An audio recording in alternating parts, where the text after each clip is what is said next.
నమస్కారం ETV news కు స్వాగతం ముందుగా ముఖ్యాంశాలు కాళేశ్వరానికి కేబినెట్ ఆమోదం లేదన్న ఘోష్ కమిషన్ నీటి లభ్యత లేదని జలసంఘం పేర్కొనలేదని నివేదిక 4న తెలంగాణ మంత్రివర్గంలో చర్చ బనకచర్లతో పోలవరం డిజైన్ మారుతుందన్న కేఆర్ఎంబి మళ్లీ అనుమతులు తీసుకోవాల్సి ఉంటుందన్న బోర్డు ఏపీ నివేదికపై కేంద్రానికి లేఖ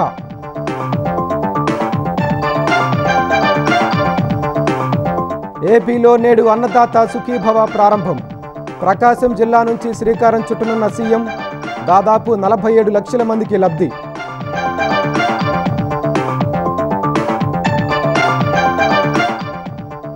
విశాఖలో 5 ఐటీ సంస్థలకు భూ కేటాయింపులు 19,000 కోట్ల పెట్టుబడులు 53,000 ఉద్యోగాలు ఉత్తర్వులు జారీ చేసిన కూటమి ప్రభుత్వం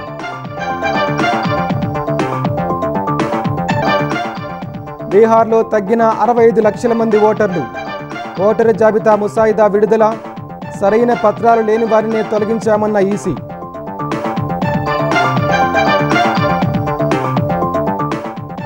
ఇంధన కొనుగోళ్లకు దేశ ప్రయోజనాలే ముఖ్యమన్న కేంద్రం రష్యా నుంచి చమురు నిలిపివేత నిజం కాదని వెల్లడి అమెరికాతో బంధం కొనసాగుతుందని ఆశాభావం అమెరికా రష్యా మధ్య మాటల యుద్ధం డెడ్ హ్యాండ్స్ ప్రమాదకరమన్న మెద్వదేవ్ వ్యాఖ్యలపై ట్రంప్ ఆగ్రహం అణు జలాంతర్గాముల మోహరింపునకు ఆదేశం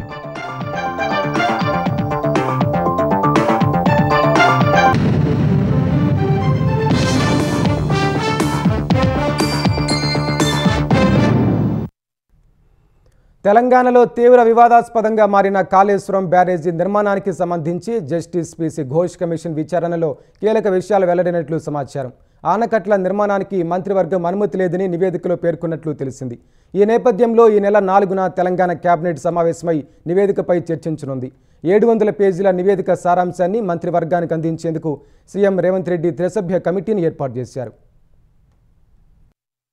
కాళేశ్వరం ఎత్తిపోతల పథకంలో మేడిగడ్డ అన్నారం సుందిళ్ల బ్యారేజీల నిర్మాణానికి మంత్రివర్గం అనుమతి లేదని జస్టిస్ పిసి ఘోష్ కమిషన్ నివేదికలో పేర్కొన్నట్లు తెలిసింది ఈ నివేదికను నీటిపారుదల శాఖ ఉన్నతాధికారులు శుక్రవారం సీఎం రేవంత్ రెడ్డికి అందజేశారు తుమ్మిడిహెట్టి వద్ద నీటి లభ్యత లేదని కేంద్ర జలసంఘం చెప్పడం వల్లే మేడిగడ్డ వద్దకు మార్చారనేది వాస్తవం కాదని కమిషన్ పేర్కొన్నట్లు తెలిసింది నీటి లభ్యత లేదని జలసంఘం చెప్పలేదని ముందుగానే ఓ నిర్ణయానికొచ్చి ప్రాజెక్టు రూపొందించారని వివరించినట్లు సమాచారం అప్పటి ముఖ్యమంత్రి కేసీఆర్ ప్రోద్బలంతోనే బ్యారేజీల నిర్మాణ స్థలం సహా అన్ని అంశాల్ని అధికారులు అమలు చేశారని వివరంగా పేర్కొన్నట్లు తెలిసింది తుమ్మిడిహెట్టి నుంచి మార్చడం నీటి లభ్యత అంశంపై అప్పటి కేంద్ర జలశక్తి శాఖ మంత్రి ఉమాభారతి రాసిన లేఖ సహా అనేక అంశాల్ని నివేదికలో ప్రస్తావించినట్లు సమాచారం బ్యారేజీల నిర్మాణం మార్పుతో పాటు అనేక అంశాలు ప్రభుత్వ నిర్ణయాలుగా కాకుండా వ్యక్తిగతంగా అమలు చేసినట్లు కమిషన్ పేర్కొన్నట్లు విశ్వసనీయ వర్గాల సమాచారం బ్యారేజీలకు వాప్కోస్ సంస్థ డిపిఆర్ తయారు చేయడం నుంచి నిర్మాణం వరకు అనేక వైఫల్యాలు జరిగినట్లు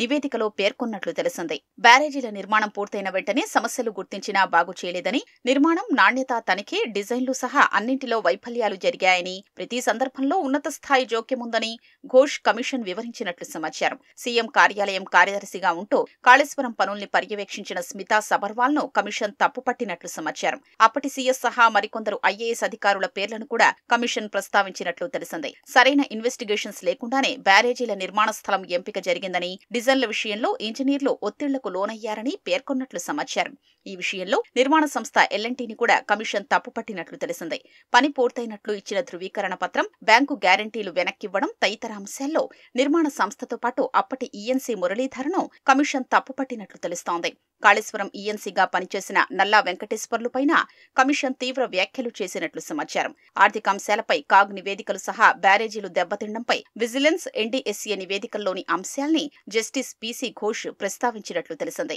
సీకెంట్ పైల్ విధానాన్ని అమలు చేయడం సరైన ఇన్వెస్టిగేషన్స్ భూభౌతిక పరీక్షలు చెయ్యకపోవడంతో పలు సమస్యలు ఉత్పన్నమయ్యాయని పియర్స్ పక్కకు జరగడానికి అది ఓ కారణమని కమిషన్ పేర్కొన్నట్లు సమాచారం జస్టిస్ ఘోష్ కమిషన్ ఇచ్చిన నివేదికపై ఈ నెల 4వ తేదీన తెలంగాణ మంత్రివర్గం చర్చించనుంది సుమారు 700 పేజీల నివేదికలోని ముఖ్యాంశాలతో కూడిన సారాంశాన్ని రూపొందించేందుకు త్రిసభ్య కమిటీని ఏర్పాటు చేశారు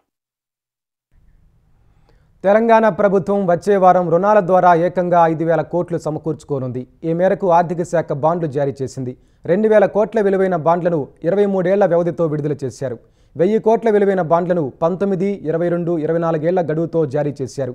ఈ బాండ్లను ఆర్బీఐ వచ్చే మంగళవారం వేలం వేయనుంది. వేలం అనంతరం 5000 కోట్లు రాష్ట్ర ఖజానాకు జమ కానున్నాయి. ఈ ఆర్థిక సంవత్సరంలో ఇప్పటివరకు 25,900 కోట్లు అప్పు చేసిన ప్రభుత్వం తాజా రుణంతో ఆ మొత్తం 30,900 కోట్లకు పెరగనుంది. రైతులకు ఆర్థిక భరోసా కల్పించడమే లక్ష్యంగా ఇచ్చిన ఎన్నికల హామీ అన్నదాత సుఖీభవ పథకాన్ని సీఎం చంద్రబాబు నాయుడు ఇవాళ ప్రారంభించనున్నారు. కేంద్ర ప్రభుత్వం ఇచ్చిన నిధులతో పాటు కొంత ఏపీ ప్రభుత్వ సాయం కలిపి రైతుల ఖాతాలో నగదు జమ చేయనున్నారు. ఒక్కో రైతుకు 3 విడతల్లో 20,000 వారి ఖాతాలో జమ కానున్నాయి. ప్రకాశం జిల్లా దర్శి మండలం వీరాయపాలెంలో సీఎం చంద్రబాబు ఈ పథకాన్ని ప్రారంభించనున్నారు. ఈ సందర్భంగా రైతులతో ముచ్చటించనున్నారు. పథకానికి సంబంధించి 59,750 ఫిర్యాదులు అందగా అందులో 58,464 దరఖాస్తులు పరిష్కరించారు. సందేహాలను నివృత్తి చేసేందుకు 155-251 టోల్ ఫ్రీ నంబర్ను అందుబాటులో ఉంచారు. ఇంత మునుపు గవర్నమెంట్ 12,500 ఇస్తామని 7,500 ఇచ్చారు. 7,500 నుంచి ఒకేసారి 14,000కు పెంచిన ఘనత ఈ ప్రభుత్వానిదని చెప్పి నేను మీకు తెలియజేస్తున్నా. ఏది రైతు ప్రభుత్వం, ఏది రైతు వ్యతిరేక ప్రభుత్వం మీరే ఆలోచించాల్సిన అవసరం ఉంది. ఏపీలో 5,233 కోట్ల వ్యయంతో కూడిన రోడ్డు పనులకు కేంద్ర మంత్రి నితిన్ గడ్కరీ ఇవాళ శంకుస్థాపనలు, ప్రారంభోత్సవాలు చేయనున్నారు. మదనపల్లె పీలేరు హైవే, కర్నూలు మండలం వరకు పూర్తయిన హైవేను జాతికి అంకితం చేయనున్నారు. మరో 27 రోడ్డు పనులకు కేంద్ర మంత్రి శంకుస్థాపనలు చేయనున్నారు. రాత్రి తిరుమల చేరుకున్న గడ్కరీ ఈ ఉదయం శ్రీవారి దర్శించుకున్న తర్వాత ఆయా కార్యక్రమాల్లో పాల్గొంటారు. మధ్యాహ్నం విజయవాడ ఇంద్రకీలాద్రిపై కొలువైన కనకదుర్గమ్మను దర్శించుకుంటారు. సాయంత్రం 4 గంటలకు మంగళగిరిలో సీఎం చంద్రబాబుతో కలిసి జాతీయ రహదారుల శాఖ అధికారులతో సమావేశం కానున్నారు. అక్కడే జాతీయ రహదారుల పనుల శంకుస్థాపనలు చేయనున్నారు. 6 రోజులుగా సింగపూర్లో పర్యటిస్తున్న ఏపీ పురపాలక శాఖ మంత్రి నారాయణ వివిధ నిర్మాణాలు, ప్రాజెక్టుల అధ్యయనం కోసం పలువురు ప్రముఖులతో సమావేశమయ్యారు. సింగపూర్లోని ఆల్బా వేస్ట్ మేనేజ్మెంట్ ప్లాంట్ను సిఆర్డీఏ కమిషనర్ కన్నబాబుతో కలిసి పరిశీలించారు. ప్లాంటులో ఘన వ్యర్థాలను వివిధ రూపాలుగా మార్చనున్నారు. ఇళ్లు, పరిశ్రమల నుంచి సేకరించిన వ్యర్థాలను అధునాతన టెక్నాలజీతో తయారు చేసిన వాహనాల్లో ప్లాంటుకు తరలిస్తారు. ఇక్కడ ప్లాస్టిక్తో పాటు ఎలక్ట్రానిక్ వ్యర్థాలను రీసైక్లింగ్ చేయనున్నారు. వ్యర్థాల సేకరణ నుంచి వాటిని రీసైక్లింగ్ చేసే వరకు ఎలాంటి పద్ధతులు అవలంబిస్తున్నారనేది సింగపూర్ అధికారులు మంత్రికి వివరించారు. ఏపీలోనూ ఘన వ్యర్థాల నిర్వహణపై ప్రభుత్వం ప్రత్యేక దృష్టి సారించింది. రోజువారీ వచ్చే చెత్తను వేస్ట్ టు ఎనర్జీ ప్లాంట్లకు తరలించడంతో పాటు ఈ వేస్ట్ను కూడా రీసైకిల్ చేసేలా ప్రణాళికలు రూపొందిస్తున్నారు. సింగపూర్ పోలీస్ ఫోర్స్ ప్రధాన కార్యాలయాన్ని మంత్రి సందర్శించారు. అక్కడ చట్టాల అమలు, శాంతి భద్రతల పరిరక్షణ వంటి అంశాలతో పాటు నేరాలను అరికట్టేందుకు ఉపయోగిస్తున్న సాంకేతికతను నారాయణకు అధికారులు వివరించారు. విశాఖలో 5 ఐటీ కంపెనీలకు భూములు కేటాయిస్తూ ప్రభుత్వం ఉత్తర్వులు జారీ చేసింది. పెట్టుబడుల ప్రోత్సాహక మండలి నిర్ణయాలు కేబినెట్ ఆమోదంతో కేటాయింపులు చేసినట్లు పేర్కొంది. ఆ సంస్థలు 19,223 కోట్ల పెట్టుబడులు పెట్టి 53,100 మందికి ఉద్యోగాలు కల్పించనున్నాయి. మధురవాడ, రిషికొండ ఐటీ పార్క్, ఎండాడ, పరదేశీపాలెం, బి విశాఖపట్నం ఐటీ సేజ్ వంటి చోట్ల స్థలాలు కేటాయించింది. బి పెనం పీపుల్ ప్రైవేట్ లిమిటెడ్కు ఎకరా 4.5 కోట్ల ధరతో 4.45 ఎకరాలు కేటాయించారు. సంస్థ 207.5 కోట్ల పెట్టుబడులతో 2,500 మందికి ఉద్యోగాలు కల్పించనుంది. ఓల్డ్ ట్రేడ్ సెంటర్ ఏర్పాటుకు వీలుగా ఎండాడ వద్ద BVM energy and residency private లిమిటెడ్కు ఎకరా 1.5 కోట్ల ధరతో 10 ఎకరాలు కేటాయించారు. 1,250 కోట్ల పెట్టుబడితో 15,000 మందికి సంస్థ ఉపాధి కల్పిస్తుంది. సిఫీ ఇన్ఫినిటీ స్పేసెస్ లిమిటెడ్కు ఎకరా ₹1 కోటి చొప్పున 3.6 ఎకరాలు కేటాయించారు. 550 మెగావాట్ల డేటా సెంటర్ ఏర్పాటుకు 50 లక్షల చొప్పున 25 ఎకరాలు కేటాయించేందుకు ప్రభుత్వం ఆమోదం తెలిపింది. 15,266 కోట్ల పెట్టుబడితో 600 మందికి ఉపాధి కల్పించనుంది. సత్వా డెవలపర్స్ ప్రైవేట్ లిమిటెడ్కు 1.5 కోట్ల చొప్పున 30 ఎకరాలు కేటాయించారు. 1,500 కోట్ల పెట్టుబడితో 25,000 మందికి ఉపాధి రానుంది. బీహార్లో ప్రత్యేక సమగ్ర సవరణ ద్వారా రూపొందించిన ఓటరు ముసాయిదా జాబితాలో 65 లక్షల ఓటర్లు గల్లంతయ్యారు. బీహార్లో సవరణ చేపట్టక ముందు 7.9 కోట్లుగా ఉన్న ఓటర్ల సంఖ్య ఆ తర్వాత 7.24 కోట్లకు తగ్గింది. పట్నాలో అత్యధికంగా 3.95 లక్షలు, మధుబనిలో 3.52 లక్షలు, ఈస్ట్ చంపారణ్లో 3.16 లక్షలు, గోపాల్గంజ్లో 3.10 లక్షల మంది ఓటర్లు సంబంధిత పత్రాలను సమర్పించనందున వారిని జాబితా నుంచి తొలగించినట్లు ఈసీ వెల్లడించింది. 22.34 లక్షల మంది ఓటర్లు చనిపోగా 36.28 లక్షల మంది వలస వెళ్లడం లేదా పేర్కొన్న చిరునామాలో లేరని ఈసీ వెల్లడించింది. మరో 7.01 లక్షల మంది ఒకటి కన్నా ఎక్కువ చోట్ల ఓటర్లుగా నమోదైనట్లు పేర్కొంది. ఓటరు జాబితా ముసాయిదాపై ఎవరికైనా అభ్యంతరాలుంటే సెప్టెంబర్ 1లోగా తెలియజేయాలని ఈసీ కోరింది. తర్వాత ఓటరు తుది జాబితా ప్రచురించనుంది. ఎస్ఐఆర్ను వ్యతిరేకిస్తున్న కాంగ్రెస్, ఆర్జేడీ సహా విపక్ష పార్టీలు ఓటరు జాబితా ముసాయిదాపై అసంతృప్తి వ్యక్తం చేశాయి. అసెంబ్లీ ఎన్నికల్లో అధికార ఎన్డీఏకు అనుకూలంగా ఉండేలా ఓటరు జాబితా ముసాయిదాను రూపొందించారని పట్నాలో నిరసన తెలిపాయి.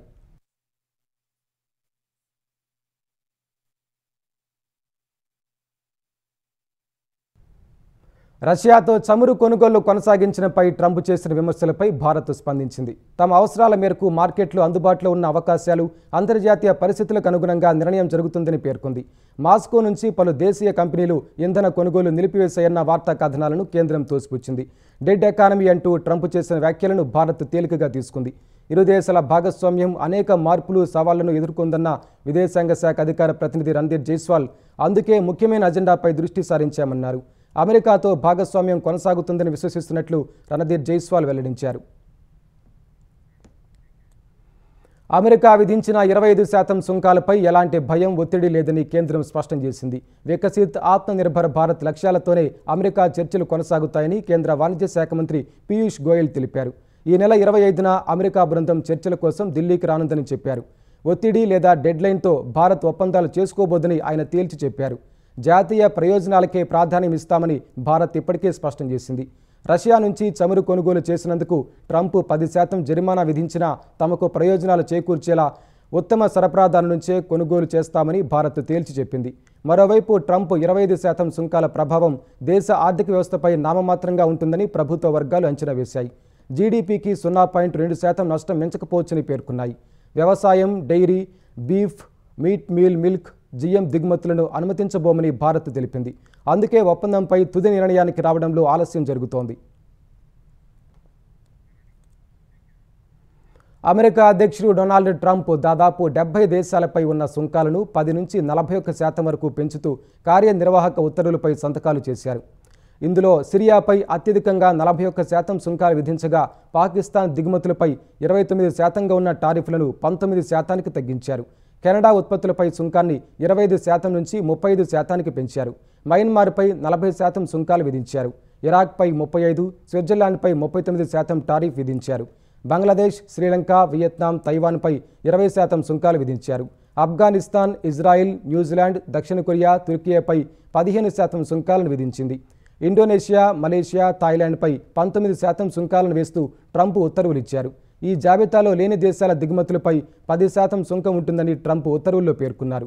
ఈ టారిఫ్లు 7 రోజుల్లో అమల్లోకి రానుండగా పాకిస్తాన్, బంగ్లాదేశ్, శ్రీలంక సహా 50కి పైగా దేశాలపై భారత్ కంటే తక్కువ టారిఫ్లను విధించారు. తద్వారా భారత్పై ఒత్తిడి పెంచాలని అమెరికా భావిస్తున్నట్టు తెలుస్తోంది. ప్రధానంగా రష్యా నుంచి చమురు, ఆయుధాలను భారత్ కొనుగోలు చేస్తుండటంపై ట్రంప్ తీవ్ర నిరాశతో ఉన్నట్లు అమెరికా విదేశాంగ మంత్రి మార్కో రూబియో పేర్కొన్నారు.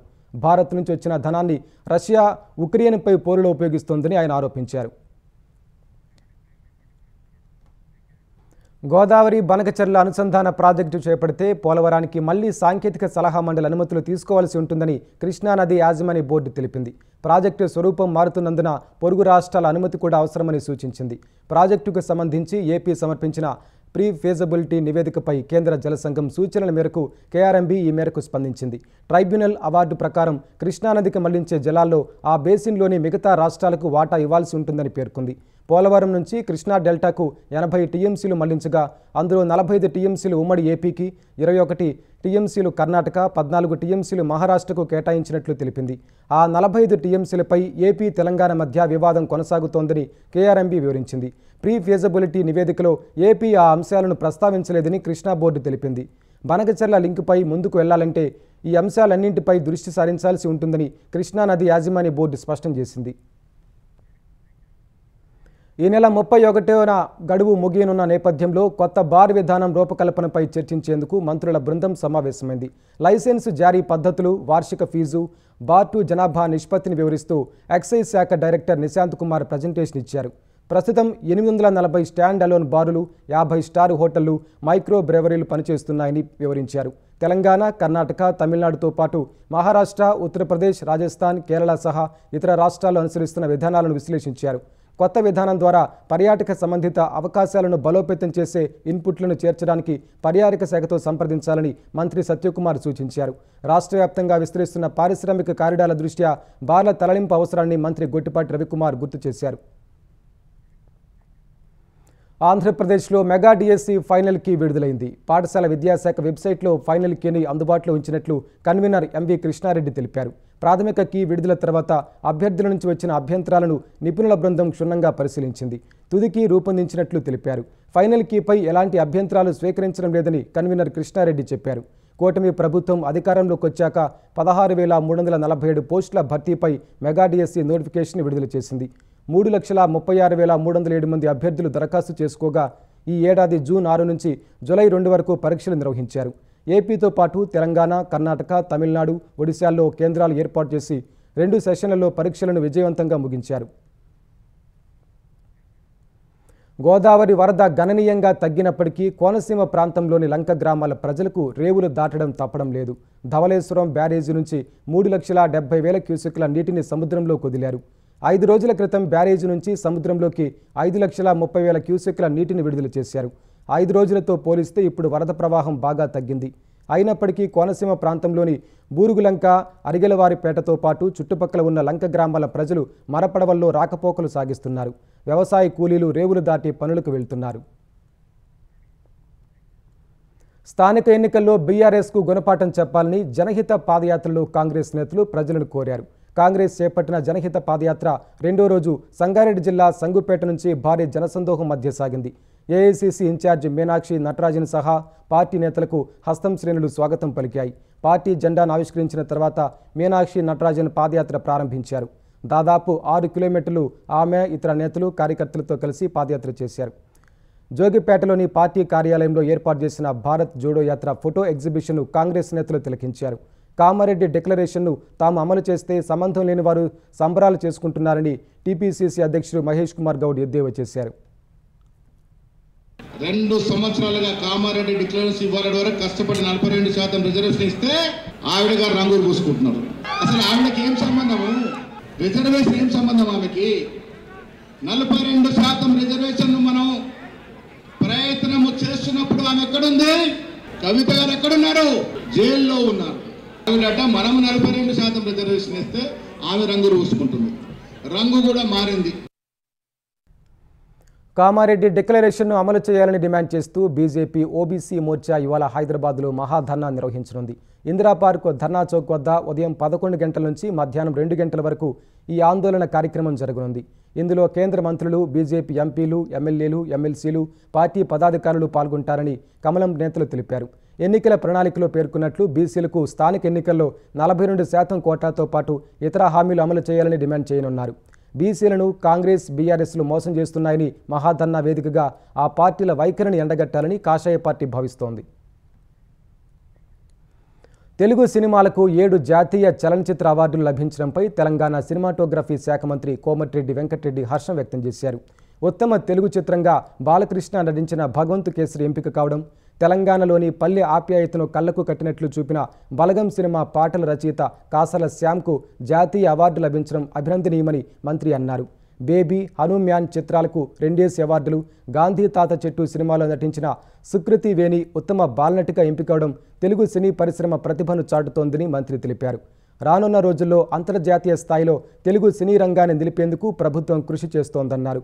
అవార్డులు పొందిన చిత్రాలకు, అవార్డు వచ్చేలా సమిష్టిగా కృషి చేసిన చిత్ర బృందాలకు మంత్రి కోమటిరెడ్డి అభినందనలు తెలిపారు. రష్యా, అమెరికా మధ్య చెలరేగిన మాటల యుద్ధం చినికి చినికి గాలివానలా మారే సూచనలు కనిపిస్తున్నాయి. రష్యా మాజీ అధ్యక్షుడు డిమిత్రీ మెద్వెదేవ్ చేసిన వ్యాఖ్యలకు ప్రతిస్పందనగా రష్యా సమీపంలో 2 అణు జనాంతర్గాములను మోహరించాలని అమెరికా అధ్యక్షుడు డొనాల్డ్ ట్రంప్ తమ సైన్యాన్ని ఆదేశించారు. పదాలు చాలా ముఖ్యమని, కొన్నిసార్లు అవి ఊహించని పరిణామాలకు దారితీస్తాయని ట్రూత్ సోషల్ మీడియాలో పెట్టిన పోస్టులో ట్రంప్ పేర్కొన్నారు. మెద్వెదేవ్ చేసినవి మూర్ఖపు, రెచ్చగొట్టే వ్యాఖ్యలని, తమను అవి చర్యలకు ప్రేరేపించే అవకాశం ఉందన్నారు. అయితే ప్రస్తుత పరిణామాలు అలాంటివి కాకూడదని ఆశిస్తున్నట్లు ట్రంప్ పేర్కొన్నారు. భారత్ రష్యాలవి చనిపోయిన ఆర్థిక వ్యవస్థలని అభివర్ణించిన ట్రంప్ వారం క్రితం సుంకాలు జరిమానా ప్రకటనలు చేశారు. ఆ ప్రకటనపై పుతిన్కు అత్యంత సన్నిహితుడు మెద్వెదేవ్ ఆగ్రహం వ్యక్తం చేశారు. డెడ్ ఎకానమీ వ్యాఖ్యలకు ప్రతీకారంగా రష్యా డెడ్ హ్యాండ్ను ట్రంప్ గుర్తుపెట్టుకోవాలని సూచించారు. తమకు ముప్పు ఏర్పడితే ఆటోమేటిక్గా అమెరికాపైకి అణ్వాస్త్రాలు దూసుకెళ్లేలా డెడ్ హ్యాండ్ వ్యవస్థను సోవియట్ యూనియన్ తయారు చేసిందన్నారు. డెడ్ హ్యాండ్ను గుర్తుపెట్టుకోవాలన్న మెద్వెదేవ్ వ్యాఖ్యలు ట్రంప్కు కోపం తెప్పించాయి. అమెరికా మోంటానా రాష్ట్రంలోని దుండగుడు కాల్పులకు తెగబడ్డాడు. అనకొండ పట్టణంలోని బార్లో జరిగిన ఈ ఘటనలో 4 మృతి చెందగా పలువురు గాయపడ్డారు. పోలీసులు ఘటనా స్థలానికి చేరుకునే లోపే దుండగుడు అక్కడి నుంచి జారుకున్నాడు. ఆగంతకుణ్ణి పట్టుకునేందుకు పోలీసు బృందాలు గాలిస్తున్నాయి. మైకేల్ పాల్ బ్రౌన్ అనే వ్యక్తి కాల్పులకు తెగబడినట్లుగా అనుమానిస్తున్న పోలీసులు ఈ మేరకు కేసు దర్యాప్తు చేసి దర్యాప్తు ప్రారంభించారు. కాల్పులు జరిగిన బార్ పక్కనే ఉన్న ఇంట్లో నివసించేవాడని గుర్తించిన పోలీసులు సీసీ కెమెరా దృశ్యాల ఆధారంగా స్టంప్ టౌన్ ఏరియా వైపు పారిపోయినట్లు నిర్ధారణకు వచ్చారు.